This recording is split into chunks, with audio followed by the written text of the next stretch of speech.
Venezuela ka shpallur një mobilizim të gjerë të forcave të saj toksore, ajrore, detare dhe rezervistëve si përgjigje ndaj grumbullimit të anijeve luftarake dhe trupave amerikane në detin e Karaibeve.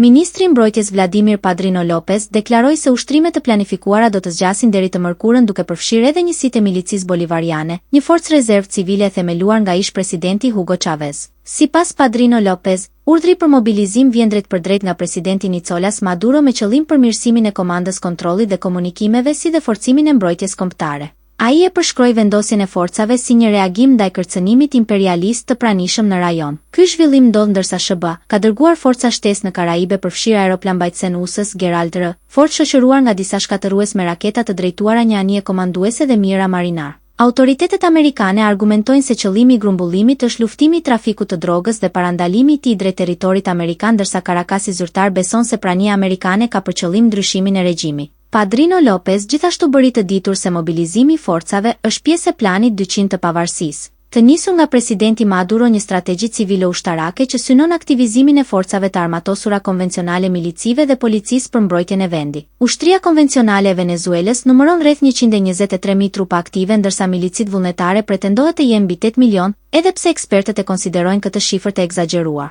Në të njëjtën kohë SBA ka dislokuar trupa dhe avion luftarak në Puerto Rico dhe Karaibe, duke përfshirë F-35 dhe dron MQ-9 Reaper, ndërsa janë kryer edhe misione stërvitore pranë brigjeve të Venezuelës. Ky tension pritet të vazhdojë në ditët e ardhshme, ndërsa të dyja palët monitorojnë lëvizjet e forcave në rajon.